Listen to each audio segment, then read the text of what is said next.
خلفائے راشدین کی خلافت کے حوالے سے گفتگو چل رہی تھی، تو اسی گفتگو میں حضرت سیدنا صدیق اکبر، حضرت سیدنا فاروق اعظم رضی اللہ تعالیٰ عنہ، حضرت سیدنا عثمان غنی رضی اللہ تعالیٰ عنہ کے خلافت کے معاملات کو ذکر کر دیا۔ لیکن پھر ایک خیال آیا کہ کیوں نہ تمام کے خلافت کو، خلفائے راشدین کے خلافت کو مختصر لفظوں میں مختصر کر کے پیش کیا جائے یا مختصر کر کے ذکر کیا جائے۔ تو حضور علیہ السلام کے بعد جب بنی ساعدہ میں جنگ چھڑی تو حضرت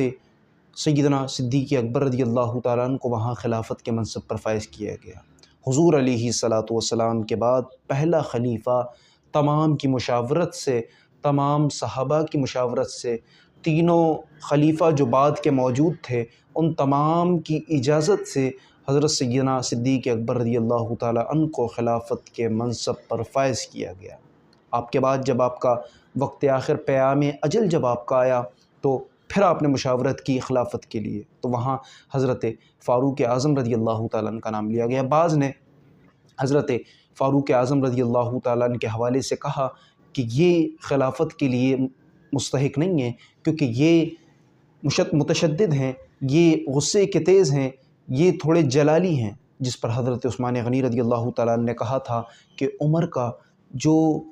باطن ہے وہ عمر کے ظاہر سے اچھا ہے۔ چنانچہ حضرت عثمان غنی کو بلا کر سیدنا صدیق اکبر نے خلافت نامہ لکھوانا شروع کیا۔ جب آپ سیدنا فاروق اعظم رضی اللہ تعالیٰ عنہ کا نام لکھوانے والے تھے تو آپ کے اوپر غشی طاری ہو گئی۔ غشی طاری ہونے کے بعد حضرت عثمان غنی نے اپنی طرف سے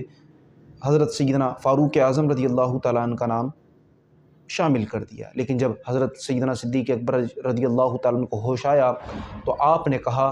کہ اللہ اکبر کی صدا بلند کی اور کہا کہ عثمان تم نے میرے دل کی بات لکھ دی۔ چنانچہ اس خلافت نامے کو پھر حضرت سیدنا صدیق اکبر رضی اللہ تعالیٰ عنہ کے بعد نافذ کیا گیا، اور دوسرا خلیفہ، پہلے سیدنا صدیق اکبر، دوسرے خلیفہ حضرت سیدنا عمر فاروق رضی اللہ تعالیٰ عنہ کو مقرر کیا گیا۔ حضرت عمر فاروق رضی اللہ تعالیٰ عنہ کے خلافت کا ایک دور گزرنے کے بعد آپ کا جو وقت تھا، آپ کی جو مدت تھی، وہ پوری مدت گزرنے کے بعد حضرت سیدنا عثمان غنی رضی اللہ تعالیٰ عنہ کو خلافت کے منصب پر فائز کیا گیا۔ کس طریقے سے کہ حضرت عمر رضی اللہ تعالیٰ عنہ نے 6 لوگوں کا نام پیش کیا تھا، ان 6 لوگوں میں سے پھر 3 لوگوں میں خلافت کو منحصر کر دیا گیا۔ پھر حضرت عبد الرحمن بن عوف رضی اللہ تعالیٰ عنہ نے اپنے جو منصب تھا اس سے کہا کہ میں اس سے بری ہوں، چنانچہ 2 لوگوں میں یعنی کہ حضرت علی اور حضرت عثمان کے درمیان خلافت کو منحصر کر دیا گیا۔ چنانچہ پھر ان دونوں میں سے حضرت عبد الرحمن بن عوف نے حضرت عثمان غنی رضی اللہ تعالیٰ عنہ کو یوں کہہ لیں کہ سلیکٹ کیا، آپ کو منتخب کیا خلافت کے لیے۔ چنانچہ حضرت علی اور تمام صحابہ نے حضرت عثمان غنی رضی اللہ تعالیٰ عنہ کے ہاتھ پر بیعت کی۔ لیکن جب حضرت عثمان غنی کا بھی ایک پورا وقت گزرا، تیسرے خلیفہ آپ کو مقرر کیا گیا حضرت عثمان غنی کو، آپ نے بھی اپنی خلافت کا دور گزارا۔ پورے خلافت گزرنے کے بعد جب آپ کو شہید کیا گیا، شہادت کے بعد 3 روز تک کسی کو خلیفہ مقرر نہیں کیا گیا، لیکن حضرت علی رضی اللہ تعالیٰ عنہ کو خلافت کی پیشکش کی گئی۔ بار بار کہا گیا کہ آپ خلیفہ بن جائیں، آپ کو ہم خلیفہ مقرر کرتے ہیں، لیکن حضرت علی رضی اللہ تعالیٰ عنہ اس بات پر متفق نہیں تھے کہ میں خلیفہ نہیں بنوں گا۔ چنانچہ انصار اور مہاجرین نے جب حضرت علی رضی اللہ تعالیٰ عنہ پر